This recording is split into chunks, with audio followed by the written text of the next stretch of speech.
Hello friends, చాలా ప్రాముఖ్యమైనటువంటి విషయం గురించి మాట్లాడబోతున్నాం. ఒక మనిషి సంపాదించిందంటే సంపాదన పైన ట్యాక్స్, దాన్ని ఖర్చు చేద్దామంటే ఖర్చు పైన ట్యాక్స్, ఇక పోనీ సేవింగ్ చేద్దామంటే సేవింగ్ పైన ట్యాక్స్, ఇన్సూరెన్స్ చేద్దామంటే ఇన్సూరెన్స్ పైన tax. Welcome to the game of taxation. 30% tax కట్టవంగా తనకు మిగిలినటువంటి శాలరీని తీసుకొని ఒక ఎంప్లాయ్, ఒక ఉద్యోగి షాప్కి వెళ్ళినట్లయితే అక్కడ ఉన్నటువంటి వస్తువులు చూస్తూ వాటిని అబ్జర్వ్ చేస్తూ తన కొడుకు కోసమో తన పిల్లల కోసమో బిస్కెట్ ప్యాకెట్ తీసుకుందామని అంటే దానిపైన 5% ట్యాక్స్. ఇక రోజు మనం బ్రష్ చేసుకోవడానికి కావాలనేటువంటి పేస్ట్ తీసుకోవాలంటే దానిపైన 18% ట్యాక్స్. కొద్దిగా కూల్ డ్రింక్ తీసుకుందాము, తాగడానికి కూల్ డ్రింక్ తీసుకుందామని అనుకుంటే దానిపైన 28% ట్యాక్స్. అదంతా చూసి ఇట్లా కొన్ని వస్తువులను తీసుకొని తను ఇంటికి వెళ్దామని బయలుదేరితే తన దగ్గర ఉన్నటువంటి 2 వీలర్ కానీ 4 వీలర్ కానీ ఏదో ఒకటి తీసుకొని బయటికి వెళ్దామని అంటే ఆ 4 వీలర్ పైన ఉన్నటువంటి ట్యాక్స్లు మనం చూసినట్లయితే GST 28%, cess 22%, surcharges 12%, green cess అని చెప్పి, అదర్ ట్యాక్సెస్ అంటే రిజిస్ట్రేషన్ ట్యాక్స్ అని, స్టాంప్ డ్యూటీ అని చెప్పి, రోడ్ ట్యాక్స్ అని చెప్పి, ఇన్సూరెన్స్ ట్యాక్స్ అని చెప్పి, ఇలా చాలా భారీ ట్యాక్స్ ఆ వెహికల్ పైన ఉన్నట్లయితే అది నడవటానికి కావాల్సినటువంటి పెట్రోల్ కావాల్సినటువంటి ఖర్చు. ఇక పోనీ రోడ్డు పైన వెళ్దామంటే రోడ్డు ట్యాక్స్. ఇక ముందుకు ఒక హైవేలో మనం ప్రయాణం చేద్దామనంటే దానికి కావాల్సినటువంటి టోల్ ట్యాక్స్. ఇదంతా ఆలోచన చేసి మతిపోయినటువంటి ఆ యొక్క పర్సన్ నీళ్ళు తాగదామనంటే దానిపైన 12% ట్యాక్స్. అయినా తలకాయ నొప్పి తగ్గకపోతే హాస్పిటల్కి వెళ్దామంటే హాస్పిటల్ డాక్టర్ వేసే ఫీజు పైన ట్యాక్స్, మెడిసిన్ పైన ట్యాక్స్.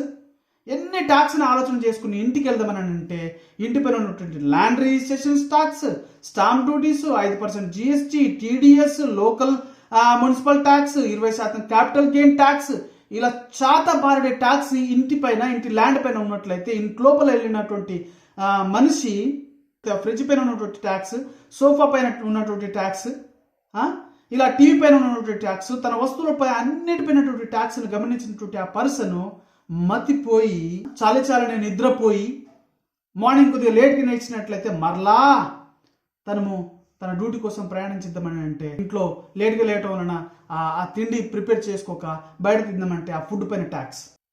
మనిషి మొస తీయటానికి కూడా వీలు లేనన్ని ట్యాక్స్లని ఆ మనిషి రోజు భరిస్తా ఉన్నాడు. మీరు తీసుకుంటున్నటువంటి ప్రతి వస్తువు పైన, అది బిస్కెట్ కానీ వాటర్ కానీ ఇంకేదైనా కానీ, ప్రతి వస్తువు పైన రాయబడి ఉంటుంది ఇంక్లూసివ్ ఆఫ్ ఆల్ ట్యాక్సెస్ అని చెప్పి. కానీ చాలా మందికి ఈ విషయం కూడా తెలియదు. నీ జేబుల నుంచి నువ్వు ట్యాక్స్ ప్రతి వస్తువు కడుతున్నావు అనే విషయం. ఇవన్నీ పోంగా ఇక నువ్వు ఎంత పని లేదు ఏం లేదు ఇంట్లో కూర్చుందంటే నువ్వు ఇంట్లో కూర్చున్న ట్యాక్స్ కట్టాల్సి వస్తుంది. ఎందుకంటే నువ్వు బతకాలి కాబట్టి, తిండి తినాలి కాబట్టి ఇండైరెక్ట్ ట్యాక్స్ జిఎస్టీ 5 నుంచి 18% ట్యాక్స్ను నువ్వు కట్టాల్సి వస్తుంది. సో ట్యాక్స్ ఎక్కడ చూసినా ట్యాక్స్. ఇండియన్ ట్యాక్స్ సిస్టమ్ లోపల దగ్గర 1200 వస్తువుల పైన ట్యాక్స్ కడతా ఉన్నాం మనం. మీరు పైన ఉన్నటువంటి లిస్ట్ చూడండి, ఇక్కడ కొన్ని ఎగ్జామ్షన్స్ ఉన్నాయి. ఆ ఎగ్జామ్షన్స్ కూడా ఎప్పుడనంటే ఆ యొక్క ఫుడ్, ఆ యొక్క మెటీరియల్ ప్యాక్డ్ చేయనంత వరకే. వన్స్ అది ప్యాక్డ్ అయిందా దానిపైన కూడా జిఎస్టీ ట్యాక్స్, దానిపైన కూడా ట్యాక్స్ పడుతుంది. సో అంటే దరిదాపుగా ఇండియన్ సొసైటీ లోపల ట్యాక్స్ లేని వస్తువు లేదనంటే అతిశయోక్తి కాదు మిత్రమా. ఇంకా కొన్ని ట్యాక్సెస్ యాడ్ చేస్తా ఉన్నారు ఇయర్. సో ఇప్పుడు 2024 గాను దగ్గర 1300 ఐటమ్స్ ఉన్నవి ట్యాక్స్ పడుతున్నటువంటి ఐటమ్స్. జిఎస్టీ ట్యాక్స్ లేకుండా ఉన్నటువంటి కొన్ని ఐటమ్స్ ఉన్నవి. అవేంటో చూడండి. ఇప్పుడు మనం వెహికల్ తీసుకున్నట్లయితే వెహికల్ పైన ఉన్నటువంటి ట్యాక్స్లు అన్ని చూస్తున్నాం కదా. దగ్గర 70% ట్యాక్స్ కడతా ఉన్నాడు ఆ వెహికల్ కొనున్నటువంటి యజమాని. అవన్నీ ట్యాక్స్ మనం చూసాం. సో జాగ్రత్తగా గమనించండి. ఇక పెట్రోల్ పైన దగ్గర 50 నుంచి 50% ట్యాక్స్ వసూలు చేస్తూ ఉన్నారు. గ్యాస్ పైన అయినట్లయితే దగ్గర 55 నుంచి 60% ట్యాక్స్ వసూలు చేస్తూ ఉన్నారు. ఇక ఎలక్ట్రిసిటీ పైన అది ఒక్కొక్కటి ఒక్కొక్క విధంగా ఉంటుంది. ఇండివిజువల్ హౌస్కి ఒక రకంగా, విల్లాస్కి ఒక రకంగా, కమర్షియల్ హౌసెస్కి ఒక విధంగా, డొమెస్టిక్ హౌసెస్కి ఒక విధంగా, అపార్ట్మెంట్కి ఒక విధంగా. ఈ విధంగా మనం చూసినట్లయితే ఆ యొక్క ఎలక్ట్రిసిటీ బిల్లో ఉన్నటువంటి ట్యాక్స్ 30 నుంచి 50% ట్యాక్స్ మనం ఎలక్ట్రిసిటీ బిల్లో కడతా ఉన్నాం. ఇవి కాకుండా ఇక అతను తాగే వ్యక్తి అయితే అతను కొద్దిగా డ్రింకర్ అనేట్లయితే ఇక వాళ్ళైతే పరిస్థితి భయంకరంగా ఉంటుంది. 70 నుంచి 85% ట్యాక్సే వాళ్ళు కడతా ఉన్నారు. ఒక విధంగా చూస్తారని అంటే రాష్ట్రం లోపల దగ్గర కొన్ని వేల కోట్ల సంపాదన వాళ్ళ దగ్గరకు వస్తూ ఉన్నది. మన 2023 గాను దగ్గర 40,000 కోట్లు మందు బాగుల దగ్గర నుంచి వస్తే భారతదేశం లోపల దగ్గర 2024 లోపల $44 బిలియన్ బిజినెస్ జరుగుతూ ఉన్నది. అంత మద్యాన్ని మద్యప్రియులు తాగుతూ ఉన్నారు. అంటే $44 బిలియన్ అంటే దగ్గర 3.7 లక్షల కోట్లు. చూడండి, మద్యం తాగే వాళ్ళు దేశాన్ని పోషించేటట్టుగా వాళ్ళు కడుతున్నటువంటి ట్యాక్స్. 2027 గాను $55 బిలియన్ బిజినెస్గా ఇది మారబోతున్నట్టుగా లెక్కలు చెప్తా ఉన్నవి. సో ఎన్ని లక్షల కోట్లు చూడండి మద్యం ద్వారా ప్రభుత్వానికి వస్తుంటుంది. భాగస్వామి ఇస్తున్నటువంటి డేటాను చూడండి. ఇండియాస్ పూరెస్ట్ 50% పీపుల్స్ 2/3 జిఎస్టీని వాళ్ళు పే చేస్తున్నట్టుగా వాళ్ళు ఇక్కడ రిపోర్ట్ ఇస్తూ ఉన్నారు.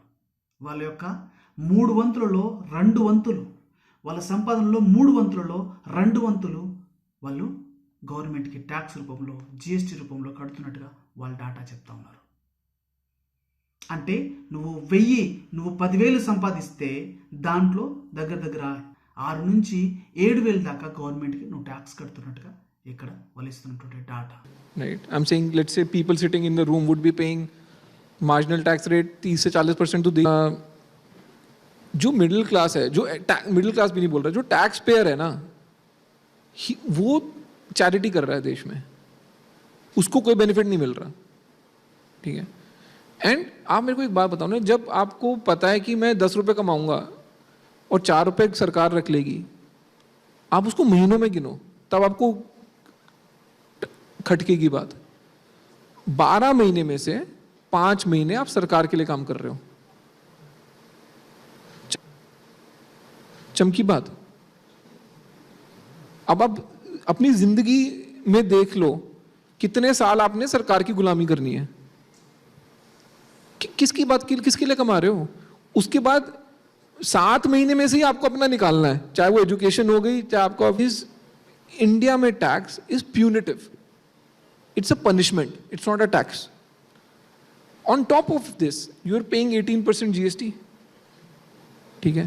तो 7 महीने में से और 1.5 महीना गया. ठीक है. तो मतलब जी किसके ले रहे हो. మన ఎకనామిస్టులు, ఇంటెలెక్చువల్ ఏం చెప్తా ఉన్నారో చూడండి. డాటాను ఒక్కసారి చూడండి. ఒక్కొక్కరు ఒక ఎంప్లాయీ 30 నుంచి 40% ట్యాక్స్ కాకుండా తన జీవితంలో మళ్ళా 18% ట్యాక్స్ కడతా ఉన్నాడు. అంటే దగ్గర 50 నుంచి 60%. డాటా చెప్తోంది 65% దాకా వాళ్ళు ట్యాక్స్ కడతా ఉన్నారని. సర్వసాధారణంగా మనం తీసుకున్నట్లయితే ఒక ఎంప్లాయీ 50% ట్యాక్స్ కడుతున్నా తను చేసేటువంటి 30 రోజుల డ్యూటీ లోపల 15 రోజుల డ్యూటీ గవర్నమెంట్ కోసం చేస్తా ఉన్నాడు, చాకరీ చేస్తా ఉన్నాడు. అంత కష్టపడుతున్నటువంటి అంత కష్టపడి చేస్తున్నటువంటి డ్యూటీ, సగం సంపాదన గవర్నమెంట్కి వెళ్తా ఉన్నది. నెలకి 15 రోజులు అంటే సంవత్సరానికి 6 నెలలు గవర్నమెంట్ కోసం పనిచేస్తా ఉన్నట్టు ఒక్కసారి ఆలోచన చేయండి. మనము ఎంత ట్యాక్స్ని భరిస్తా ఉన్నామో, ఎటువంటి పరిస్థితుల్లో జీవిస్తా ఉన్నామో. ఒక మిడిల్ క్లాస్ పర్సన్ 30 నుంచి 40% ట్యాక్స్ కడుతున్నాడు అని అంటే సంవత్సరానికి 5 నెలలు వాళ్ళు గవర్నమెంట్ కోసం పనిచేస్తా ఉన్నారు. ఇక ఒక సాధారణమైనటువంటి పర్సన్ 18 నుంచి 28% ట్యాక్స్ కడతా ఉన్నాడు అంటే 2 నుంచి 3 నెలలు అతను గవర్నమెంట్ కోసము పనిచేస్తున్నట్టుగా మనం చూస్తా ఉన్నాము. ఇదంతా ఏంటి? ప్రజలపైన ఏబడుతున్నటువంటి ట్యాక్సా లేదంటే ప్రజలకు ఇస్తున్నటువంటి పనిష్మెంటా? ఉన్నటువంటి విషయాల గురించి మీరు జాగ్రత్తగా వినాలంటే మీరు చైర్లో కూర్చున్నట్లయితే గట్టిగా పట్టుకోనండి. అన్ని షాకింగ్ విషయాలు మనకు ముందున్నవి. మన ఇండియన్ యొక్క ట్యాక్స్ సిస్టమ్ని ఇక్కడ మనం చూసినట్లయితే 2 రకాలు. అదొకటి ట్యాక్స్ రెవెన్యూస్, ఇంకొకటి non tax revenues. Tax revenues మరలా 2 రకాలు. ఒకటి direct tax, indirect tax. Direct tax అని అంటే డైరెక్ట్గా మనము దేశానికి కట్టే ట్యాక్సులు.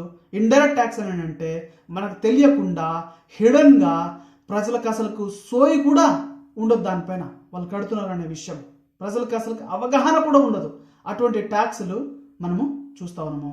ఆ డైరెక్ట్ ట్యాక్స్లు మనకి personal tax, corporate tax, wealth tax అన్నట్లయితే ఎగ్జాంపుల్గా తీసుకున్నట్లయితే indirect tax GST, stamp duties అని, సెస్ ఛార్జెస్ అని చెప్పి, ఎక్సైజ్ డ్యూటీస్ అని చెప్పి, ఎక్సైజ్ ట్యాక్సెస్ అని చెప్పి ఇక్కడ మనం చూస్తా ఉన్నాము స్టేట్ ట్యాక్సెస్, సెంట్రల్ ట్యాక్సెస్. ఒకసారి అవన్నీ గమనించండి. ఇకపోతే non tax revenues. Non tax revenues అంటే మన పైన డైరెక్ట్ కానీ ఇండైరెక్ట్ కాకుండా గవర్నమెంట్ కలిగినటువంటి అథారిటీతోని అవి చేసేటివి. ఫర్ ఎగ్జాంపుల్గా చూసినట్లయితే 2G, 3G, 4G స్పెక్ట్రమ్కి వేలం ఇవ్వటం, యాక్షన్లో పెట్టడం. మనం చూసాం 2014 ముందు 2G స్పెక్ట్రంలో కుంభకోణం జరిగిందని చెప్పి ఎంత గొప్ప ప్రచారం చేసి మోడీ గారు ఎన్నికలకు వచ్చారో చూసాం. కొన్ని వేల కోట్ల యాక్షన్ అక్కడ మనం చూస్తా ఉన్నాము. ఇకపోతే రెండోది చూసినట్లయితే మైన్స్ యాక్షన్. మైన్స్ అంటే ఏవి? గోల్డ్ మైన్స్ కానీ, సిల్వర్ మైన్స్ కానీ, అల్యూమినియం మైన్స్ కానీ, రేర్ ఎర్త్ మెటల్స్ మైన్స్ కానీ అవన్నీ యాక్షన్ వేసి మనము వేల కోట్లు సంపాదిస్తా ఉన్నాము. అది కాకుండా మనము చేసినటువంటి ఇన్వెస్ట్మెంట్, గవర్నమెంట్ చేసినటువంటి ఇన్వెస్ట్మెంట్, దానిపైన ఉన్నటువంటి రిటర్న్స్ అవి కూడా గవర్నమెంట్కి వస్తున్నటువంటి ఆదాయం. నాలుగోది మనం చూసినట్లయితే భారతదేశం తీసుకుంటున్నటువంటి అప్పులు, అది ప్రపంచ బ్యాంక్ దగ్గర కానీ వేరే దేశం యొక్క బ్యాంక్ దగ్గర కానీ తీసుకుంటున్నటువంటి అప్పులు. మనకు తెలుసు బ్రిటిష్ ప్రభుత్వం దగ్గర, బ్రిటిష్ వారి దగ్గర మనము కొన్ని వేల కోట్ల అప్పులు తీసుకున్న విషయం. సో అటువంటి అప్పులు, ఆ యొక్క ఆదాయం కానీ, ఇవి కాకుండా గవర్నమెంట్ కలిగినటువంటి ల్యాండ్ని సేల్ చేయటం వలన కానీ, లేదంటే లీజుకి ఇవ్వటం వలన కానీ వచ్చేటువంటి అమౌంట్, అది కూడా గవర్నమెంట్కి వస్తున్నటువంటి ఆదాయం. ఇది కాకుండా గవర్నమెంట్ కంపెనీస్, ఇవైతే చాలా ప్రతి సంవత్సరం ఏదో ఒకటి జరుగుతూ ఉన్నాం. గవర్నమెంట్ కంపెనీస్ అని అంటే అవి ఎయిర్పోర్ట్లు కానీ, సీపోర్ట్లు కానీ, నేషనల్ రోడ్స్ కానీ, నేషనల్ హైవేస్ కానీ, నేషనల్ టోల్ ట్యాక్సెస్ కానీ, ఈ కొన్ని మన స్టీల్ ప్లాంట్స్ కానీ, ఇటువంటి కంపెనీస్. మరి ప్రజలు కడుతున్నటువంటి ఇంత ట్యాక్స్ ఎక్కడికి పోతా ఉన్నది? చూడండి డాటా ఏం చెప్తా ఉన్నదో. ఇంత ట్యాక్స్ని తీసుకొని ప్రజలు, పొలిటీషియన్స్, మన పాలసీ మేకర్స్, పాలసీ ఎగ్జిక్యూటివ్స్, మన జ్యుడిషియరీ, మన మీడియా ఏం చేస్తా ఉన్నదో చూడండి ఒకసారి. ఎటువంటి పరిస్థితుల్లో మనం జీవిస్తా ఉన్నాము? ఎయిర్పోర్ట్లని, 6 ఎయిర్పోర్ట్లని ఒక్క వ్యక్తికి గవర్నమెంట్ రూల్ని అతిక్రమించి, గవర్నమెంట్ ఆల్రెడీ డిసైడ్ చేసి పెట్టుకున్నటువంటి రూల్స్ని కూడా కొట్టివేసి, తీసేసి ఒక్క పర్సన్కి మనము కంపెనీస్ అన్ని అప్పచెప్పాము. ఆ పర్సనే ఆదాయం. ఆ జీవిక దగ్గర ఉన్నటువంటి ముంబై ఇంటర్నేషనల్ ఎయిర్పోర్ట్ని లాక్కోవడానికి ఏ విధంగా ఈడీలు, సిబిఐలు, ఐటీ రైడ్స్ ఏ విధంగా జరిగినాయో మనం చూస్తా ఉన్నాం. వాటిని కూడా లాక్కొని మొత్తము ఆ యొక్క ఇంటర్నేషనల్ ఎయిర్పోర్ట్ని లాక్కోవడం వలన నవీ ముంబైలో కడుతున్నటువంటి ఎయిర్పోర్ట్ కూడా అదాని చేతికి వెళ్ళిపోయింది. ఇప్పుడు అదాని చేతిలో మొత్తము 8 ఎయిర్పోర్ట్లు ఉన్నవి. డాటాల ప్రకారంగా చూసినట్లయితే, గవర్నమెంట్ యొక్క అనౌన్స్మెంట్ ప్రకారంగా చూసినట్లయితే రాబోయే సంవత్సరాలలో ఇంకా 50 ఎయిర్పోర్ట్లని ప్రైవేటీకరణ చేస్తామని చెప్పి వాళ్ళు చెప్తా ఉన్నారు. వాళ్ళు అలా డిస్కషన్ చేస్తూ ఉన్నారు. ఇక మనం చూసాము ఆ విధంగా చేస్తే మనకేమవుతుందో. ఎందుకంటే మొబైల్ టెలికాం వ్యవస్థలో మనం చూసాం ఇదివరకు 8 నుంచి 10 కంపెనీలు ఉంటే ఇప్పుడు 3 మిగిలిపోయినవి. అవేంటి? Airtel, Docomo and Jio, Reliance. అవి పెంచుతున్నటువంటి ఛార్జీలను మనం చూస్తా ఉన్నాం. మొదటిగా ఎయిర్టెల్ పెంచితే, తర్వాత డొకోమో వాళ్ళు, తర్వాత జియో వాళ్ళు, రిలయన్స్ వాళ్ళు ఆడిందే ఆట, ఇక పాడిందే పాట. వాళ్ళు ఎంత ఛార్జ్ చేస్తే మనం అంత కట్టాలిగా, లేదంటే మనం డాటాని యూజ్ చేసుకోలేము. ఈ విధంగా మరలా ఎయిర్పోర్ట్ వ్యవస్థలో ఎటువంటి మొనోపలి రావటం కోసమే మరలా భారతదేశము వ్యవహరిస్తుందని అంటే డాటా చెప్తా ఉన్నది అవునని.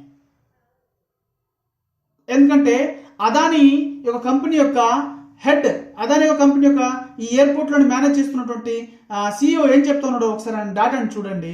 మేము రాబోయే సంవత్సరంలో ఇంకొన్ని ఎయిర్పోర్ట్లు తీసుకుందామని మేము భావిస్తున్నామని చెప్పి ఆయన అంటున్నట్లయితే, ఇక మిగిలినటువంటి 1-2 కంపెనీలుగా ఉన్నటువంటి GMR వాళ్ళు, మేము ఎంత తక్కువ వీలవుతే అంత తక్కువ మా యొక్క కంపెనీస్ని తక్కువ చేసుకుంటామని చెప్పి వాళ్ళు మాట్లాడుతూ ఉన్నారు. ఇప్పటికే వాళ్ళ లోపల కూడా భయం మొదలైంది. ఆంధ్రప్రదేశ్లో ఉన్నటువంటి సీపోర్ట్ని కూడా చూడండి, అదాని పరం చేసేశారు. స్టీల్ ప్లాంట్ కూడా ప్రణాళికలు జరుగుతున్నాయి. ఇంకో భయంకరమైనటువంటి విషయం తెలుసా? నువ్వు నేను సామాన్యమైనటువంటి మానవుడు కడుతున్నటువంటి ఎల్ఐసిని కూడా రాబోయే సంవత్సరంలో అమ్మటానికి ప్రయత్నాలు జరుగుతూ ఉన్నాయి. ఇక అదాని యొక్క డేటాను చూడండి.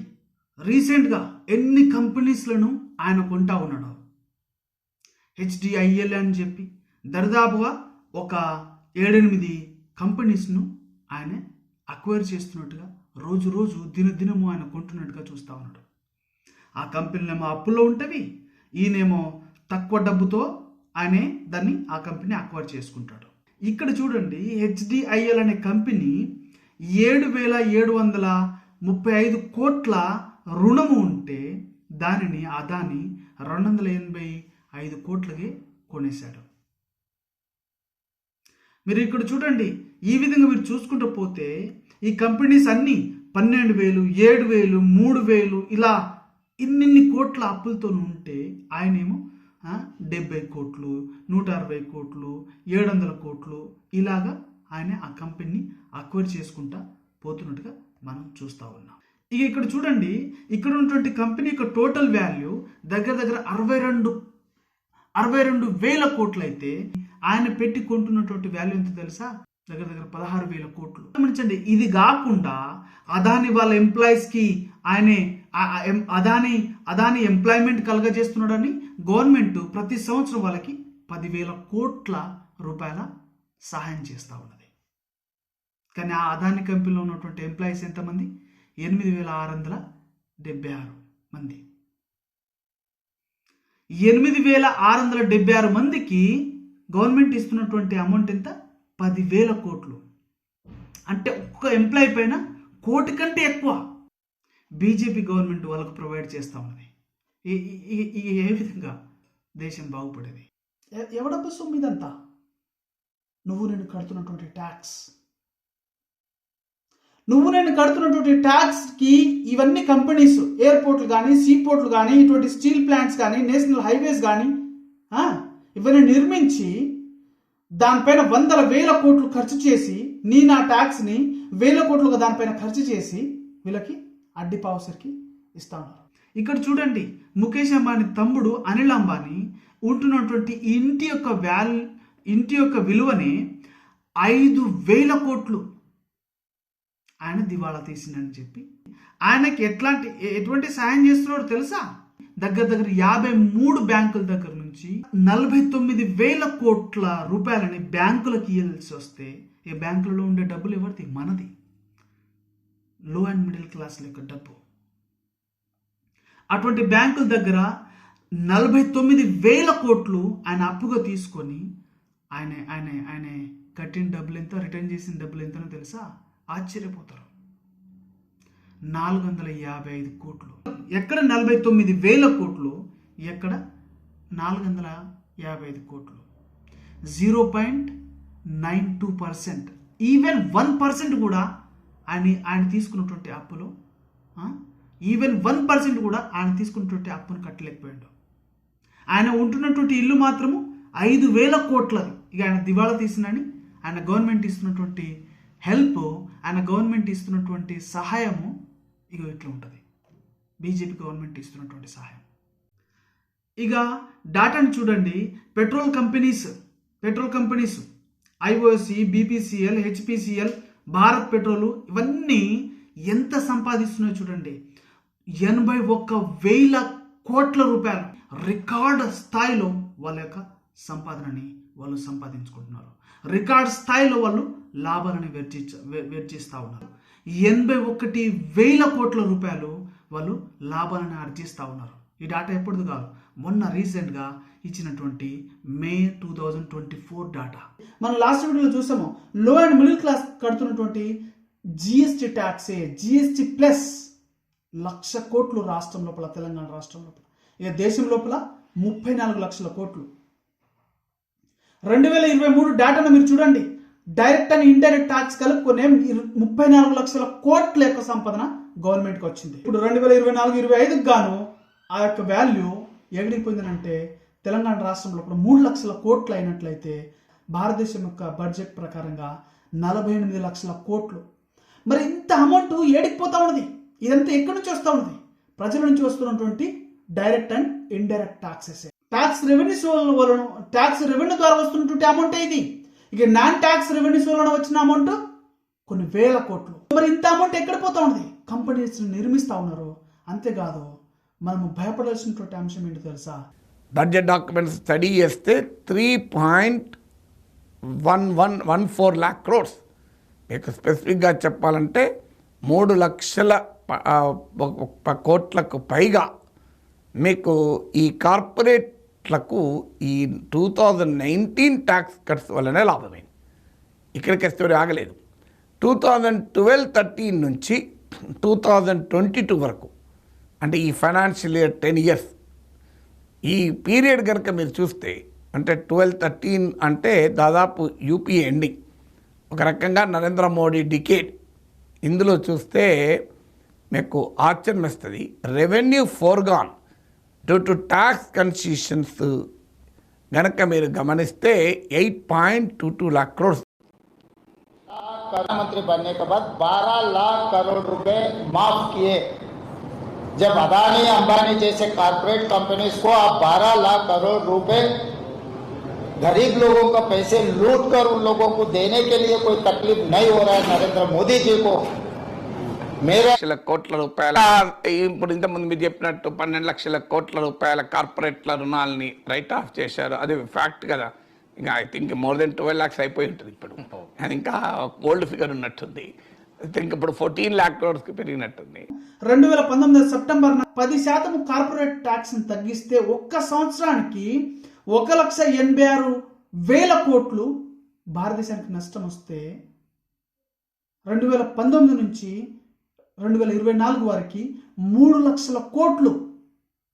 ఇకపోతే ఈ 10 సంవత్సరాలకు గాను బీజేపీ గవర్నమెంట్ వచ్చినటువంటి 10 సంవత్సరాలకు గాను అంటే మనం లెక్కేస్తే ఎంత? 8,22,000 కోట్లు. 8 లక్షల కోట్లు బడా కార్పొరేట్ వలన వచ్చినటువంటి నష్టము భారతదేశానికి. ఇవి అనుకుంటున్నారా? ఇవి కాకుండా కార్పొరేట్ లోన్ రైట్ ఆఫ్స్, ఇక ఈ డబ్బులు రావు మళ్ళీ భారతదేశానికి. లోన్ రైట్ ఆఫ్ చేసినవే 14 లక్షల కోట్లు. జాగ్రత్తగా గమనించండి. ఎన్ని లక్షల కోట్లు 1% ప్రజలకి భారతదేశం వేస్తా ఉన్నారు. ఇప్పుడు మనం లెక్క కడదాము. ఇక్కడ 3 లక్షల కోట్లు ఒకటి, 10 సంవత్సరాలు గాను 8 లక్షల కోట్లు ఒకటి, లోన్ రైట్ ఆఫ్ చేసినవి 14 లక్షల కోట్లు ఒకటి, దగ్గర 22 నుంచి 25 లక్షల కోట్ల రూపాయలు 1% ప్రజలకి అప్పనంగా భారతదేశము బడా కార్పొరేట్ వ్యవస్థలకి పెట్టినటువంటి అమౌంట్. కేవలం 1% మంది ప్రజలకే 22 నుంచి 25 లక్షల కోట్లు పెడతా ఉంటే భారతదేశం యొక్క బడ్జెట్ను చూడండి, 48 లక్షల కోట్లు. అంటే వీళ్ళకి 1% మంది ప్రజలకి పెడుతున్నటువంటి అమౌంట్ ఎంతనో తెలుసా? 50% కంటే ఎక్కువగా మనకు కనబడతా ఉంది. మరి మిగతా 99% మంది ప్రజల పరిస్థితి ఏంటి? మిగతా 99% మంది ప్రజల పరిస్థితి ఏంటి? ఇది కేవలము ఈ 2024 వరకు ఉన్నటువంటి డేటా మాత్రమే. మీరు ఇంకా మౌనంగా ఉంటిరా? ఈ 50% కాస్త 60 నుంచి 70 ఇలా పెరుక్కుంటూనే పోతుంది. అప్పుడు నువ్వు బ్రతికేది ఎలా? నీ పిల్లల యొక్క భవిష్యత్తు ఎలా? ఇది నా డేటా కాదు, మనకి ఇంటలెక్చువల్స్, ఎకనామిస్టులు, మన గవర్నమెంట్ ఇస్తున్నటువంటి డేటా అంతటిని ఒక దగ్గర చేసి మాత్రమే నేను చెప్తా ఉన్నాను. సో జాగ్రత్తగా గమనించండి. ఇంతకంటే క్లియర్గా తెలిసినటువంటి ఇంటలెక్చువల్స్ మన మధ్యలో ఉన్నారు, కానీ వాళ్ళు మాట్లాడరు. ఎందుకో తెలుసా? వాళ్ళకు భయం, ఉత్స పడిపోతా ఉంది ఇంత ఓపెన్గా మాట్లాడాలని అంటే. సో జాగ్రత్తగా గమనించండి. మీరు ఇంకా మాట్లాడకుండా ఉంటిరా? మీరు ఇంకా మౌనంగా ఉంటిరా? ఈ తేనెలోలకే పాలసీ మేకర్స్ మాటలు మీరు విని సంతృప్తి చెందితీరా? మీ పరిస్థితి, మీ పిల్లల పరిస్థితి ఇంకా భయంకరంగా ఉంటుంది. మాటల చేత కాదు కానీ చేతల చేత వాళ్ళు ఏం చేస్తూ ఉన్నారో, ఎక్కడ వాళ్ళ యొక్క డబ్బునంతా పెడతా ఉన్నారో ఆ యొక్క చేతుల చేత మీరు సంతృప్తి చెందే జనాలుగా ఉంటారా అని. ఎక్కడి నుంచి వచ్చింది ఈ అమౌంట్ అంతా? నువ్వు నేను సాధారణటువంటి మిడిల్ క్లాస్ ప్రజలు కడుతున్నటువంటి ట్యాక్స్ని ఎవరికి దోచి పెడతా ఉన్నారని అంటే 1% ఉన్నటువంటి ప్రజలకి. ఎట్లా మరి భారతదేశం బాగుపడింది? ఎట్లా ఈ లో అండ్ మిడిల్ క్లాస్ ప్రజలు ఇక పైకి లేసేది? డాటాను చూడండి. ఏ విధంగా అయితే వరల్డ్ ఇన్ఈక్వాలిటీ ఇచ్చినటువంటి డాటాను చూడండి. 1920లో ఏ విధమైనటువంటి ఇన్ఈక్వాలిటీ ఉందో ఇప్పుడు దానికంటే దిగజారిన పరిస్థితిలో ఉన్నామని చెప్పి వాళ్ళు, మన ఎకనామిక్స్ చూడండి వాళ్ళు ఏం చెప్తా ఉన్నారు, 50 సంవత్సరాలు వెనక్కి భారతదేశం పోయిందని చెప్పి మాట్లాడుతూ ఉన్నారు. ఎవరి వలన? మనం ఎన్నుకున్నటువంటి పాలసీ మేకర్స్ వలన. మన మధ్యలో ఉన్నటువంటి మిడిల్ క్లాస్లో ఇప్పుడు మిడిల్ క్లాస్గా లేరు, తగ్గిపోతున్నారు, లోవర్ క్లాస్కి వెళ్ళిపోయారు. ఈ లోవర్ క్లాస్ కాస్త ఇంకా ఎక్స్ట్రీమ్లీ లోవర్ క్లాస్ కిందకి. ఈ లో క్లాస్ది మిడిల్ క్లాస్ది ఇన్కమ్ తగ్గుతుంటే ఈ బడా వ్యాపారవేత్తలది, ఈ యొక్క బిలియనర్స్ది, ఈ యొక్క బడా వ్యాపారవేత్తలది ఈ యొక్క 1% ఇన్కమ్ పెరుగుతూ ఉన్నది. మన గవర్నమెంట్, మన ఇండియన్ గవర్నమెంట్, మన ministry of statistics and program implementation ఇచ్చినటువంటి డాటాను మీరు చూడండి. ప్రజల యొక్క దినదినం ప్రజల యొక్క వేజెస్, ప్రజల యొక్క సాలరీలు తగ్గిపోతున్నట్టుగా డాటా చెప్తా ఉన్నది. లో అండ్ మిడిల్ క్లాస్ యొక్క పరిస్థితి ఇంకా దిగజారిపోతున్నట్టుగా మనకు డాటా ఇక్కడ చెప్తా ఉన్నది. జాగ్రత్తగా గమనించండి. ఇండియన్ యొక్క జీడిపి గ్రోత్ 6.5 ఉంటుందని అందరు ఎక్స్పెక్ట్ చేస్తే, దాంట్లో మన ఆర్బీఐ నరేంద్ర మోడీ గారు అయితే 7% ఉండదని చెప్పి ఎక్స్పెక్ట్ చేస్తే అది కాస్త 4.5గా మారింది. ఎందుకు అట్లా మారుతూ ఉన్నది? ఏంటి అసలు రీజన్ ఏంటి అని ఆలోచిస్తున్నారా? ఎందుకనంటే ఈ లో అండ్ మిడిల్ క్లాస్ని పిండి చేశారు. వాళ్ళ దగ్గర పిండడానికి ఇంకేం లేదు. సో కాబట్టి వాళ్ళు మార్కెట్లో ఏం కొనలేకపోతా ఉన్నారు. లేదంటే ఎఫ్ఎంసీజీ సెక్టార్ కానీ ఏ విధంగా రోజు తగ్గిపోతూ ఉన్నదో, వాళ్ళ యొక్క కొనుగోలులు ఏ విధంగా రోజుకు పడిపోతూ ఉన్నదో మనం చూస్తాము. ప్రతి కంపెనీ యొక్క సీఈఓస్ వాళ్ళు ఏమైనా అనౌన్స్మెంట్ ఇస్తున్నారో చూడండి.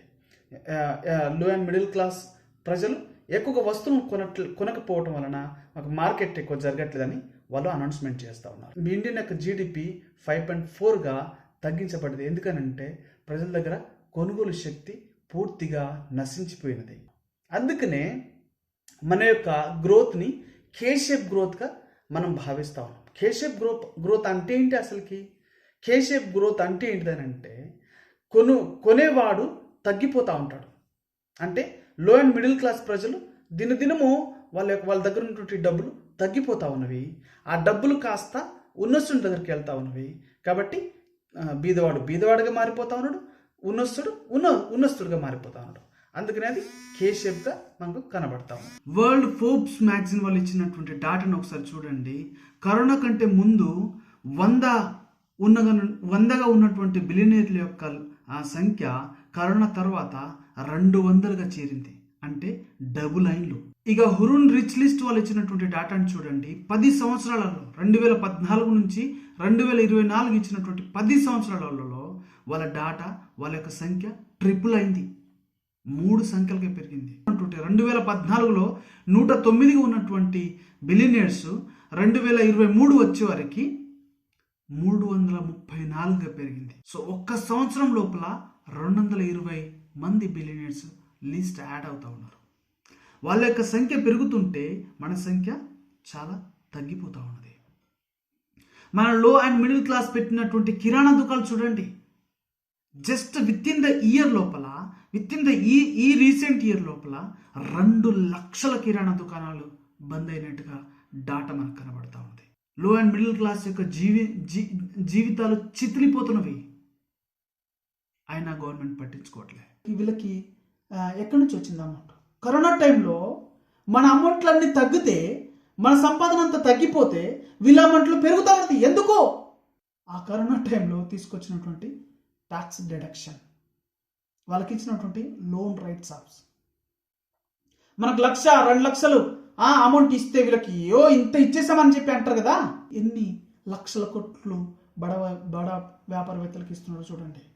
ఈ ప్రజలు ఫ్రీబీస్ పైన ఆధారపడుతారు, వీళ్ళని మనము పోషిస్తూ ఉంటాము అని చెప్పి మన మీద దయాదాక్షిణ్యం కనపడుతున్నట్టుగా చూపెడతా ఉన్నారు కదా.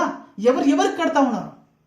కేవలం జిఎస్టీ ప్లేస్ కాదు ఇక్కడ. కేవలం జిఎస్టీ వలన నెలకి 1,68,000 కోట్లు, దగ్గర 1,68,000 కోట్లు నెలకి వసూలు కాబడతా ఉన్నది. సంవత్సరానికి 2023 గాను మీరు ఇక్కడ డేటా చూసినట్లయితే 20 లక్షల కోట్లు కేవలం జిఎస్టీ వలన వసూలు అవుతూ ఉంది. ఇక జిఎస్టీ ప్లస్ మనం చేసినటువంటి క్యాలిక్యులేషన్ ప్రకారంగా జిఎస్టీ ప్లస్ని చూసినట్లయితే 34 లక్షల కోట్లు భారతదేశానికి వసూలు అవుతూ ఉంది. ఇక మిగతా అంతా కలుపుకొని GST, direct tax, indirect tax ఇవన్నీ కలుపుకొని 48 లక్షల కోట్ల బడ్జెట్ మనం ఇక్కడ భారతదేశంలో చూస్తూ ఉన్నాం. ఇంత అమౌంట్ ఏం జరుగుతూ ఉంది, ఏమవుతూ ఉంది? అంత అమౌంట్ని మన దగ్గర నుంచి గవర్నమెంట్ దోచుకుంటా ఉన్నది. మరి ఈ లోటును పూరించాలి కదా. ఇప్పుడు బడా కార్పొరేట్లకు ఇస్తున్నటువంటి లోన్ అమౌంట్ని పూరించాలి కదా. పూరించాలంటే ఏం చేయాలా? మళ్ళా ఈ లో అండ్ మిడిల్ క్లాస్ పైన ట్యాక్స్ చేయాలా? ఏ విధంగా ఇస్తున్నారు చూడండి. మిడిల్ క్లాస్ పైన పెంచినటువంటి ట్యాక్స్ వలన 1,30,000 కోట్లు భారతదేశ ప్రభుత్వానికి వచ్చింది. 5 సంవత్సరాలు గాను 6,50,000 కోట్లు భారతదేశానికి వచ్చింది. సో మన పైన వేస్తున్నటువంటి మొన్న రీసెంట్గా ఎలక్షన్ల ముందు వేసినటువంటి సిలిండర్ పైన గ్యాస్ బిల్లును చూడండి, 171 రూపాయలు పెంచారు ఈ 4-5 నెలలకు గాను. మీరు మాట్లాడకపోతే అది ఇంకా పెంచుతారు. సో 171 రూపాయలు మీరు పెంచినట్లయితే ఒక సంవత్సరానికి గాను 61 కోట్లు ప్రభుత్వానికి వెళ్తా ఉన్నది. 5 సంవత్సరాలకు గాను 3 లక్షల కోట్లు ప్రభుత్వానికి వెళ్తా ఉన్నది సిలిండర్ పైన పెంచినటువంటి 171 రూపాయల వలన. ఎందుకంటే భారతదేశం లోపల 30 కోట్ల కుటుంబాలు ఉన్నవి సిలిండర్ని యూజ్ చేస్తున్నటువంటి వాళ్ళు. ఈ లెక్కలు మీరు జాగ్రత్త చూడండి. ఇవే అనుకుంటున్నారా కరెంటు బిల్లు? దేశానికి వెన్నుముక్క రైతనం మనము గొగ్గలు పెడతాం కదా. మీ రాష్ట్రంలో ఉన్నటువంటి రైతుల పైన మీటర్లు పెట్టేటట్టుగా మీరు ఎంకరేజ్ చేయండి, లేదంటే ఫోర్స్ చేయండి ఏ విధంగా అయినా.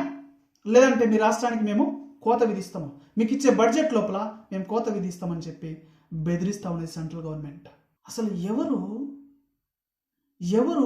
ఎవరికి ఇస్తా ఉన్నారో, ఎవరు తీసుకుంటా ఉన్నారో ఇంత చూస్తుంటే పరేషాన్ అవుతా ఉన్నది. 5 साल में मिडिल क्लास रहेगा ही नहीं, सब गरीब, टैक्स ले लेके कोई बचेगा ही नहीं भाई. मतलब ये साला मर कैसे नहीं रहा अभी तक? Sleeping partner cannot answer sitting here. It's a punishment. It's not a tax.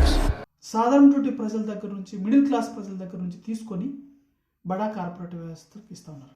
ఇక బడా కార్పొరేట్ వ్యవస్థలు తీసుకొని ఏం చేస్తూ ఉన్నారు?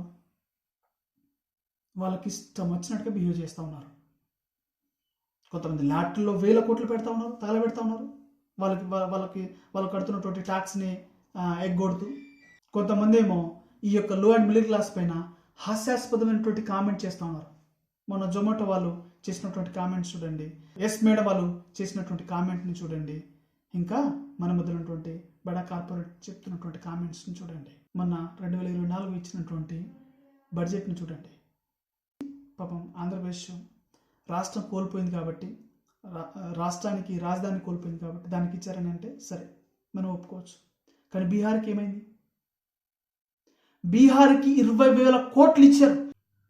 లాస్ట్ ఇయర్ June 4, 2023 బీహార్లో జరిగినటువంటి బగల్పూర్ ఫ్లైఓవర్ గురించి చూడండి. 17,000 కోట్లు ఖర్చు పెట్టి దాన్ని కట్టినటువంటి బ్రిడ్జి కూలిపోయింది. ఎందుకు కూలిపోయింది? దాంట్లో కరెక్ట్ అయినటువంటి మెటీరియల్ వాడలేదని చెప్పి. అంటే ఏం జరుగుతూ ఉంది? మోసం జరుగుతూ ఉంది, లంచ్ అనేది తీసుకుంటా ఉన్నారు. సో ఇక్కడ ఇంకో బ్రిడ్జి చూడండి, 12,000 కోట్ల రూపాయలతో ఉన్నటువంటి ब्रिज मारला कूल पे सब बालू निकल रहा है, ये देख सकते हैं बाल के इंजीनियर है, ये देख सकते हैं, ये देखिए नीतीश कुमार का पुल है, देख सकते हैं। दिखाइएगा एक बार भाई साहब पुलवा कितना बड़ा है और इसका जड़े में इस तरह हाथ घसने से ना, और ये पुल का भी साल से 2 साल हुआ होगा. కొన్నిసార్లు బీహార్లో ఈ పక్కన ఉన్నటువంటి వీడియో చూడండి, ఇట్లాంటి బ్రిడ్జ్లు కూడా తయారవుతా ఉన్నాయి. కొన్ని సంవత్సరాలలో ఇది కూడా కూలిపోతుంది, కొంతమంది చచ్చిపోతారు, ఇక అధికారులకి దాంతో పని ఉండదు. ఇక మన ప్రధానమంత్రి ఎంతో విలక్షణ ముందు ఎంతో భయంకరంగా ప్రచారం చేసుకున్నటువంటి అటల్ సేతు బ్రిడ్జిని చూడండి, దగ్గర 18,000 కోట్లు. ఎవరమ్మంటావు? నీది నాదు ఒక సాధారణటువంటి పన్నేస్తే పన్ను ద్వారా వచ్చినటువంటి అమౌంట్. ఆయన స్టేట్మెంట్ చూడండి, ప్రధానమంత్రి ఏదో తన చేతుల నుంచి తన సంపాదన నుంచి ఇస్తున్నట్టుగా ప్రచారం. PM Modi gives India longest cable bridge Sudarshan Setu. PM Modi gives. స్నేహితులారా, ఎవరు ఎట్లా ఆయన జేబుల నుంచి, ఆయన ఇంట్లో నుంచి తీసేట్లే సాధారణమైనటువంటి ప్రజల నుంచి ట్యాక్స్ తీసుకుంటా ఉన్నారు, దాని నుంచి ఈ కేబుల్ బ్రిడ్జిని కడతా ఉన్నారు. కానీ ఆయన జేబుల నుంచి ఆయన ఒక్క పైసా కూడా ఇవ్వడు ఆయన. పోనీ 18,000 కోట్లు కట్టినటువంటి బ్రిడ్జి ఒక 5-6 నెలల్లో క్రాక్స్ వచ్చినవి, కూలిపోవడానికి సిద్ధంగా ఉంది. ఏం జరుగుతూ ఉన్నది? ఇక ట్రైన్ల విషయం చూస్తామా? ఇక ఆంధ్రప్రదేశ్లో జరిగినటువంటి ట్రైన్ యాక్సిడెంట్ గురించి చూడండి, ఒడిశాలో జరిగినటువంటి ట్రైన్ యాక్సిడెంట్ గురించి చూడండి, వెస్ట్ బెంగాల్లో జరిగినటువంటి ట్రైన్ యాక్సిడెంట్ గురించి చూడండి. ఎన్ని వేల కోట్ల నష్టం జరుగుతూ ఉన్నది, ఎంతమంది చనిపోతూ ఉన్నారు. మరి ఇంతమంది చనిపోతున్న వీళ్ళకి పెయిన్ బారదా? వాళ్ళు పురుగులు, ప్రజలు, సామాన్యటువంటి ప్రజలు పురుగులు. ఓటేసినప్పుడే దేవుడు, తర్వాత పురుగులు వాళ్ళు. ఆ విధంగా ట్రీట్ చేస్తూ ఉన్నారు. ప్రతి ఎమ్మెల్యేకి, ప్రతి ఎంపీలకి 5 నుంచి 7 కోట్ల వరకు గవర్నమెంట్ ఇస్తూ ఉన్నది ప్రతి సంవత్సరము. వాళ్ళకి ఇస్తున్నటువంటి అమౌంట్ ఏం చేస్తూ ఉన్నారు, ఎక్కడ ఖర్చు పెడతా ఉన్నారు? ప్రతి స్టేట్కి ఒక బడ్జెట్ ఇవ్వబడతా ఉన్నది. ప్రతి స్టేట్ ఎమ్మెల్యేలకి, ఎంపీలకి ఒక బడ్జెట్ ఇవ్వబడతా ఉన్నది. ఏం చేస్తా ఉన్నారు ఆ బడ్జెట్ అంతా? ఆ బడ్జెట్ అంతా ప్రజల ముందు ఆన్లైన్లో పెట్టడం జరిగితే అప్పుడు తెలుస్తుంది. నాకు తెలియదు మీ శాలరీ ఎంత అడగలే. నేను యూనివర్సిటీ ప్రొఫెసర్ గా 30% 30% ఇన్కమ్ ట్యాక్స్ కడతాను. మీకు తెలుసా ముఖేష్ అంబానీ ఎంత ట్యాక్స్ కడతాడో? మీరు ఆశ్చర్యపోతారు. మీరు ఊహించలేదు, 3 to 4% కడతాడు. ఎందువల్ల? మీరు చూడండి, మీరు గూగుల్లో కొట్టండి ఎఫెక్ట్. లేలే, ఇది ఇంతకు ముందు కూడా చర్చకు వచ్చింది. ఇది ఎందువల్ల అలా? ఎందువల్ల అంటే రకరకాల పద్ధతులు ఉన్నాయి. ఇప్పుడు మీకు వ్యాపారం ఉందనుకోండి, మీరు ఎక్స్పెండిచర్ చూపెట్టుకోవచ్చు, డిప్రిసియేషన్ చూపెట్టుకోవచ్చు, 1.25 లక్షలు చూపెట్టుకోవచ్చు కదా. మీకు 100 రూపాయల లాభం ఆదాయం వస్తే 99 రూపాయలు ఖర్చు అయినట్టు రాసుకోవచ్చు కదా. ఇంకో షాకింగ్ విషయం ఏంటంటే, ఈ బడా కార్పొరేట్ వాళ్ళు కట్టే ట్యాక్స్, మనం కట్టే ట్యాక్స్ని మనం చూసినట్లయితే ఇక్కడ చూడండి నాగేశ్వర గారు ఏం మాట్లాడుతున్నారో. బడా కార్పొరేట్ వాళ్ళు కడుతున్నటువంటి ట్యాక్స్ 3 నుంచి 4%. ఎంత కాదనుకున్నా 3 నుంచి 6% ఎక్కువ వాళ్ళు ట్యాక్స్ కట్టట్లే. మిడిల్ క్లాస్ ప్రజలు 30-40% కట్టినట్లయితే, ఎంప్లాయీస్ 50-60% ట్యాక్స్ కడుతున్నట్లయితే, బాటమ్ క్లాస్ ప్రజలు 18 నుంచి 20% ట్యాక్స్ కడతా ఉన్నారు. ఎవరు ఎక్కువ ట్యాక్స్ కడతా ఉన్నారు ఇక్కడ? మరి ఈ బడా కార్పొరేట్ వ్యవస్థల పైన ఉన్నటువంటి ట్యాక్స్ ఎంతో తెలుసా? 22%. కానీ మరి ఎందుకు 3 నుంచి 6% కడతా ఉన్నారని అంటే, వాళ్ళకి ఎన్నో లూప్ హోల్స్ ఉన్నవి. ఇప్పుడు ఒక కంపెనీ వాడు 10 కోట్లను వాడికి 10 కోట్ల లాభం వచ్చింది అనుకో, కానీ 10 కోట్ల లాభంగా చూపించుకుంటాడా? చూపించుకోడు. ఎందుకంటే 10 కోట్ల లాభం చూపించినట్లయితే ఆ 10 కోట్ల పైన జిఎస్టీ కట్టాలా, సర్ఛార్జ్ కట్టాలా, దగ్గర హాఫ్ అమౌంట్ గవర్నమెంట్కి వెళ్ళిపోతుంది. కాబట్టి ఏం చేస్తాడు? దాన్ని బ్రతికించడం కోసం ఏం చేస్తారనంటే, ఆయన దాన్ని, ఆ ఖర్చునంతా ఎక్స్పెన్స్ లోపల చూపెడతాడు. ప్రాఫిట్ లోపల చూపించకుండా ఎక్స్పెన్స్ లోపల చూపెడతాడు. ఆ ఎక్స్పెన్స్ లోపల చూపెడుతూ తను కావాల్సినటువంటి లగ్జరీ కార్లని, లగ్జరీ బిల్డింగ్లని, లగ్జరీగా కావాల్సినటువంటి వస్తువులని ఎక్స్పెన్స్ కింద చూపించుకొని ట్యాక్స్ని ఎగ్గొడుతూ ఉంటాడు. అంతే అనుకుంటారా? గవర్నమెంట్ ఇచ్చే, వీళ్ళు ఎంప్లాయ్మెంట్ కలగజేస్తారు కాబట్టి గవర్నమెంట్ ఇచ్చే ఇంకా బెనిఫిట్స్ అన్నీ. ఇవి కాకుండా కొంతమంది ఏం చేస్తారని అంటే, వాళ్ళు ట్యాక్స్ను బచాయించడం కోసము వాళ్ళకున్నటువంటి ఆ యొక్క ప్రాఫిట్ని వాళ్ళు డొనేట్ చేస్తూ ఉంటారు, దానాలు ఇస్తూ ఉంటారు. దానాలు ఇవ్వటం వలన అది దేని కిందకి వెళ్ళిపోతుంది? ప్రాఫిట్ కింద కాకుండా ఎక్స్పెన్స్ కింద వెళ్ళిపోతుంది. సో కాబట్టి ఇక్కడ వాళ్ళు కట్టేటువంటి ట్యాక్స్ తగ్గిపోతుంది. బడా కార్పొరేట్ వ్యవస్థలు వాళ్ళకున్నటువంటి రెవెన్యూ పైన కాదు, కానీ ఓన్లీ ప్రాఫిట్ పైన మాత్రమే ట్యాక్స్ కడతా ఉంటారు. ఇక్కడ ఒక బిజినెస్ మ్యాన్ ఉన్నాడు అనుకో, తన ఖర్చులు అన్ని పోగా తనకు 100 కోట్ల ప్రాఫిట్ వచ్చిందనుకో, ఆ ప్రాఫిట్ పైన ఏమేమి కట్టాలి? కార్పొరేట్ ట్యాక్స్ కట్టాలి, సర్ఛార్జెస్ కట్టాలి, సెస్ కట్టాలి. కట్టాలని అంటే ఆయన 100 కోట్లకి 44 కోట్ల రూపాయలు ట్యాక్స్ రూపం కట్టాల్సి వస్తుంది. కాబట్టి కట్టాడు ఆయన. కట్టకుండా ఏం చేస్తాడు? చారిటీకి ఇస్తాడు. చారిటీకి ఇచ్చేటువంటి డబ్బులు అవి ప్రాఫిట్ కింద కాకుండా ఎక్స్పెన్స్ కిందకి వస్తుంది. కాబట్టి ఇప్పుడు ఆయన 44 కోట్ల ట్యాక్స్ కాస్త ఏమైంది? 21 కోట్లు అయింది. అండర్ సెక్షన్ 80G ప్రకారంగా ఏదైనా చారిటీ ట్రస్ట్కి మీరు డొనేట్ చేసినటువంటి డబ్బులు అవి ఎక్స్పెన్స్గానే ఉంటవి. సో అందుకనే మన యొక్క బడా బిజినెస్ వాళ్ళు చారిటీ చేస్తూ ఉంటారు. వాళ్ళు చారిటీ వాళ్ళకు ఇవ్వటమే కాకుండా వాళ్ళే ఒక చారిటీ ఆర్గనైజేషన్ని స్టార్ట్ చేస్తారు. ఎందుకనంటే వాళ్ళకి ఇస్తున్నటువంటి చారిటీ డబ్బులు అది కూడా బచాయించడానికి. అలా చారిటీకి ఇచ్చినటువంటి డబ్బుల పైన మళ్ళీ గవర్నమెంట్ 50 నుంచి 100% వరకు మరలా వాళ్ళకి రీఫండ్ చేస్తుంది. ఇక్కడ మెయిన్ పర్పస్ ట్యాక్స్ని రెడ్యూస్ చేయటం. ఇలాగ చారిటీ ఇవ్వటం వలన గవర్నమెంట్ దగ్గర నుంచి రీఫండ్ వస్తుంది. సో నేను కట్టాల్సిన ట్యాక్స్లో నుంచి అమౌంట్ తగ్గిపోయింది. ఇక నేను పెట్టినటువంటి ఆ చారిటీ ట్రస్ట్ పైన అధికారం కూడా నాదే, దాంట్లో ఉన్నటువంటి డబ్బుల పైన అధికారం కూడా నాదే. చూసారా స్కామ్ ఏ విధంగా చేస్తూ ఉన్నారో? ఇక్కడ మార్క్ జుకర్బర్గ్ చూడండి, 2015 లోపల ఆయన ఇదే పనిని చేశాడు. ఆయన 99% ఉన్నటువంటి ఆస్తిని ఆయన చారిటీకి ఇచ్చాడు. మరి ఇచ్చినటువంటి చారిటీ ఎవరిది? ఆయనదే. సో ఇప్పుడు చారిటీ ఇవ్వటం వలన ఏం జరిగింది? ముఖ్యానికి ప్రచారం జరిగిపోయింది, దానం ఇవ్వటం వలన గొప్ప నేమ్ వచ్చింది, అడ్వర్టైజ్మెంట్ అయింది. ఆయన ఇచ్చినటువంటి చారిటీ తన ఈ జేబు నుంచి తీసి ఇంకో జేబులో పెట్టడం జరిగింది. ఇక గోప్రో ఫౌండర్ ఆయన కూడా 500 మిలియన్ల ట్యాక్స్ని ఇస్తా ఉన్నాడు. ఆయన ఎక్కడ ఇస్తా ఉన్నాడు? ఆయన సొంత చారిటీ లోపలనే ఇస్తా ఉన్నాడు. సో ఈ విధంగా స్కామ్ జరుగుతూ ఉంది. ఇక ఇట్లాంటి చారిటీ ట్రస్ట్ లేని వాళ్ళు ఏం చేస్తారు? సో వాళ్ళతోనే ఇల్లీగల్గా డీల్ చేస్తారు. ఏ విధంగానంటే ఆయనకి నేను ఇవ్వాల్సినటువంటి ట్యాక్స్లో నుంచి 50 రూపాయలు 50% నీకు ఇస్తాను, దాంట్లో ఒక 5 నుంచి 10% నువ్వు ఉంచుకో, మిగతా 40-45% నాకు ఇచ్చేసి, ఈ అమౌంట్ వాళ్ళు ఇచ్చినటువంటి ట్యాక్స్ కంటే చాలా తక్కువగా ఉంటుంది. ఇలాగా ఇల్లీగాలిటీ పెరుగుతూ ఉంటుంది దేశం లోపల. ఇంకొక భయంకరమైనటువంటి విషయం ఏంటి తెలుసా?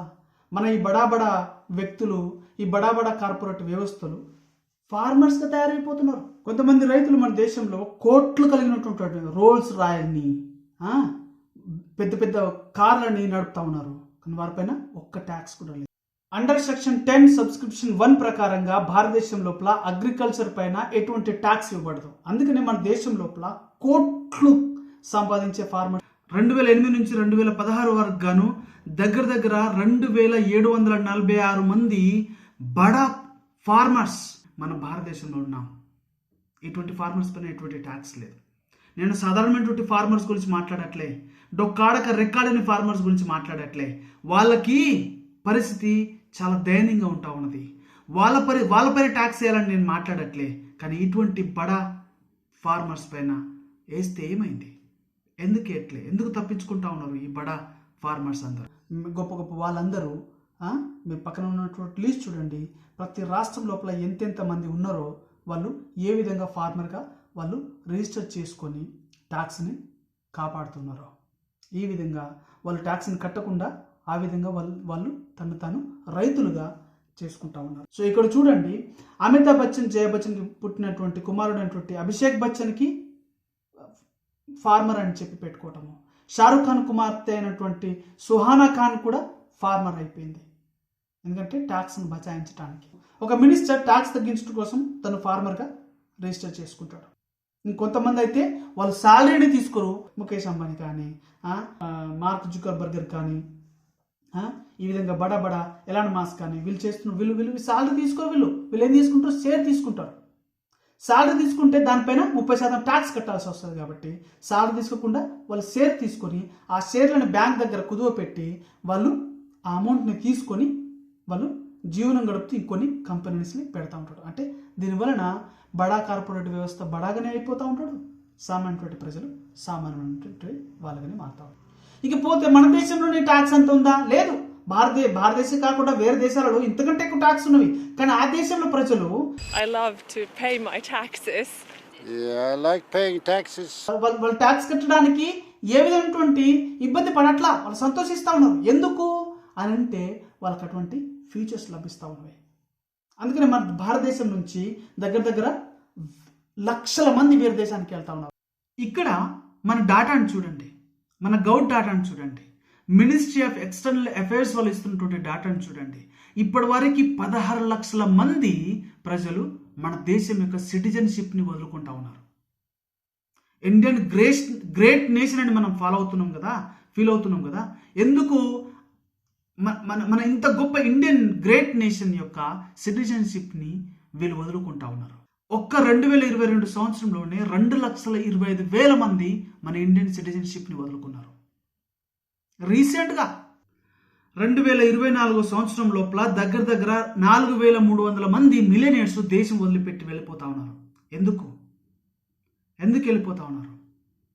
గవర్నమెంట్ ఏమో వాళ్ళని ధనవంతులు చేస్తూ ఉన్నది, వాళ్ళేమో దేశం వదిలిపెట్టి వెళ్ళిపోతున్నారు. గవర్నమెంట్ ఏమో వాళ్ళకి ట్యాక్స్లు తగ్గిస్తూ వాళ్ళని ధనవంతులు చేస్తూ ఉంటే, సామాన్యమైనటువంటి ప్రజలను దోచుకొని వాళ్ళని పెడుతుంటే వెళ్ళిపోయే వాళ్ళు ఎవరు?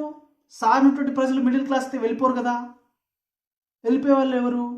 వీళ్ళే బడా వ్యవస్థలు. 1% ఉన్నటువంటి ప్రజలు, 10% ఉన్నటువంటి ప్రజలు వేరే దేశానికి వెళ్ళిపోతారు.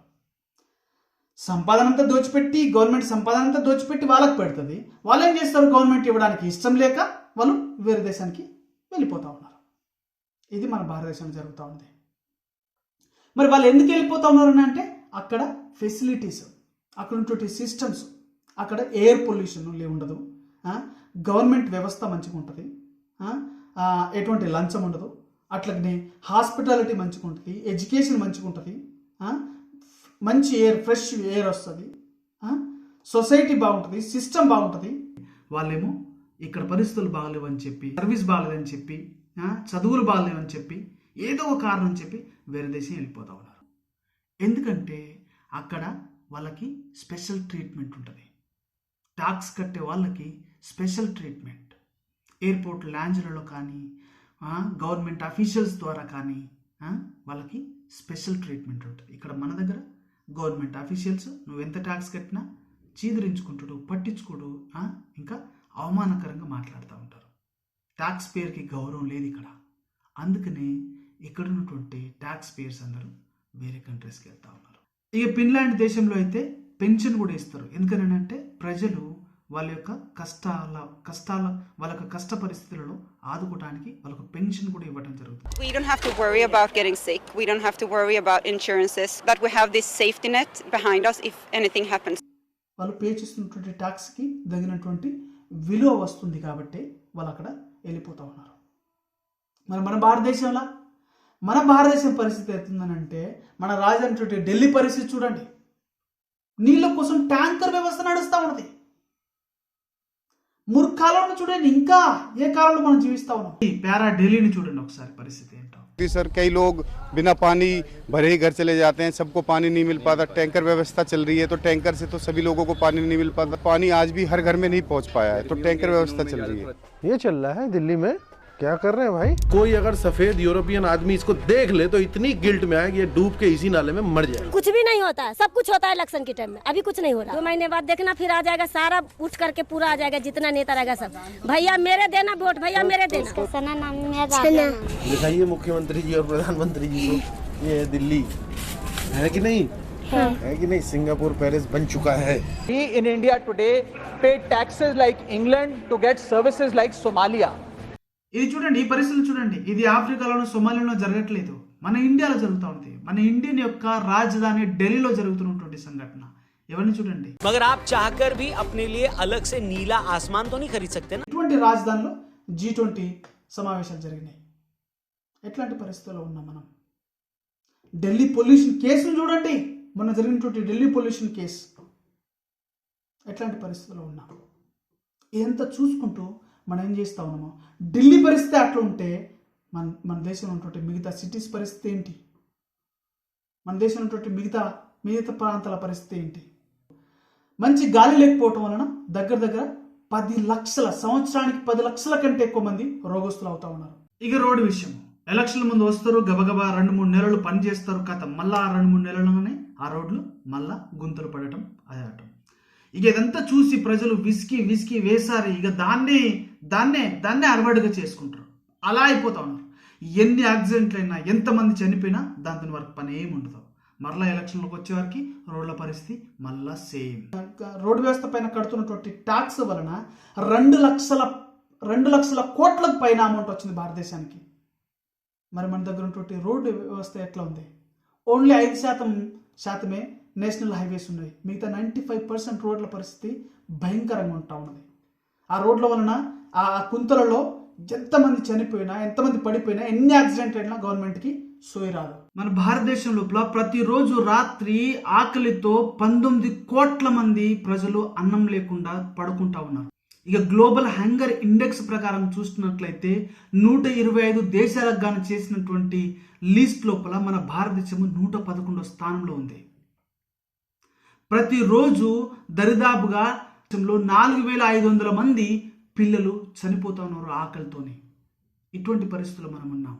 ఈ విషయాలు అన్ని వింటుంటే వెన్నులో వణుకు పుడుతుంది కదా, కానీ మిమ్మల్ని భయపెట్టేట్టు కాదు ఈ విషయాలు చెప్పేది. ఈ తేనెలోలకే పాలసీ మేకర్స్ మాటలు మీరు విని సంతృప్తి చెందితీరా, మీ పరిస్థితి, మీ పిల్లల పరిస్థితి ఇంకా భయంకరంగా ఉంటుంది. మాటల చేత కాదు కానీ చేతల చేత వాళ్ళు ఏం చేస్తూ ఉన్నారో, ఎక్కడ వాళ్ళ యొక్క డబ్బునంతా పెడతా ఉన్నారో ఆ యొక్క చేతుల చేత మీరు సంతృప్తి చెందే జనాలుగా ఉంటారని, కనీసం ఈ న్యూ ఇయర్లో అయినా మీరు అలాగా మీ అధికారులను పాలసీ మేకర్లను ప్రశ్నించేవారుగా ఉంటారని ఆశిస్తా ఉన్నాను. మీరు ఒక సరైనటువంటి నాయకుని ఎన్నుకుంటారని, మీరు జాగ్రత్త పడతారని. इस देश में पैसे की कमी नहीं है, ईमानदारी से देश के लिए काम करने वाले नेताओं की कमी है. ఈ విషయము అందరికీ షేర్ చేయండి. ఎవరికి తెలుసా, ఓట్లు వేస్తున్నటువంటి ప్రతి ఒక్కరి దగ్గరికి ఈ విషయం వెళ్ళాలా, ఈ వీడియో వెళ్ళాలా. ఎందుకనంటే ఇప్పుడు నీకు ఒకరికి తెలిసిందనుకో ఈ విషయము, ఆయన చదువులేనటువంటి వాడు, తెలియని వాడు ఏం చేస్తాడు, ఓటేస్తాడు. తన ఎమోషనల్ ద్వారా తనకు కావాల్సినటువంటి వారికి స్వార్థంతోనో ఆశతోనో దేనితోనో లేదంటే తాగిన మైకంతోనో వేసేస్తాడు. సో దానివల్ల మళ్ళీ తర్వాత బాధపడేది ఎవరు, తర్వాత ఫీల్ అయ్యేది ఎవరు, తర్వాత నష్టపోయేది ఎవరు? మనము, మన భావి భావార్త పౌరులు, మన పిల్లలు. సో కాబట్టి వీడియోని ప్రతి ఒక్కరికి షేర్ చేయండి, ప్రతి ఒక్కరికి వెళ్ళే వారికి షేర్ చేయండి.